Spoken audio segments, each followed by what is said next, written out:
पुरुष ने तेजी से जानवर मानव के नेत्र को भेद दिया। पल में ही उसने उत्तेजित जानवर मानव सेना को स्तब्ध कर दिया। उन्होंने सपने में भी नहीं सोचा था कि ये कमजोर दिखने वाला पुरुष इतना निर्दयी हो सकता है, लेकिन डर के मारे उन्हें केवल समर्पण करना पड़ा। आज्ञाकारी रूप से उन्होंने सत्ता का प्रतीक मुकुट सौंप दिया। हालांकि चतुर राक्षस राजा इतनी आसानी से गुलाम नहीं बन सकता था। उसने मुकुट उठाया। राज्याभिषेक के बहाने उसने पुरुष को लापरवाह कर दिया। जब वो चुपके से प्रसन्न हो रहा था, सत्ता के शिखर की कल्पना करते हुए राक्षस राजा ने अचानक मुकुट को उलट दिया। नुकीले कांटों को पुरुष की ओर जोर से भूंक दिया। पुरुष की रीढ़ की हड्डी छेद दी गई। वो तुरंत दर्द से चीख उठा, लेकिन इससे पहले कि वो सदमे से उबर पाता, राक्षस राजा ने पहले से भूखी जानवर मानव सेना को हमला करने का आदेश दिया। पुरुष को अचानक हमले ने चौंका दिया। उसने तुरंत प्रतिरोध करने की कोशिश की, लेकिन विशाल जानवर मानव सेना के सामने भले ही वो राक्षस राजा था, वो उनका मुकाबला नहीं कर सका। पल में ही अनगिनत तेज धारों ने उसके शरीर को छेद दिया। अनिच्छा के साथ वो खून के गड्ढे में गिर पड़ा। राक्षस राजा को बुदबुदाते देख जल्द ही वो निश्चल हो गया। तब राक्षस राजा ने जानवर मानव सेना को पीछे हटने का आदेश दिया। उसने पैर से हल्के से जांचा कि वो वाकई मर गया या नहीं, लेकिन तभी पुरुष ने अचानक एक चमकदार रोशनी उगली। उसका पूरा शरीर फट पड़ा। फिर एक ठंडी धारा बनकर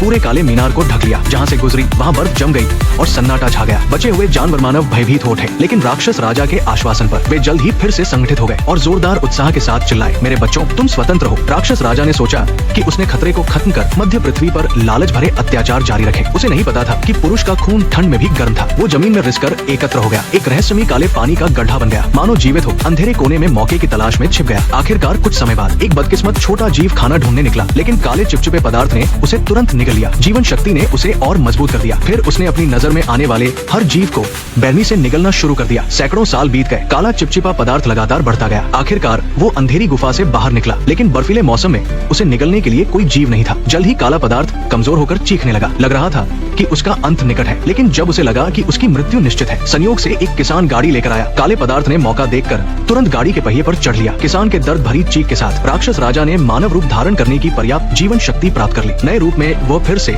मध्य पृथ्वी पर प्रकट हुआ, लेकिन इस बार उसने राक्षस राजा के विश्वासघात से सबक लिया। वो एक दुखी कुलीन बनकर एल्फ रानी कैनकुल को धोखा देता है। राक्षसी दुनिया बनाने की योजना के साथ फिर से विश्व पर राज करने की तैयारी करता है।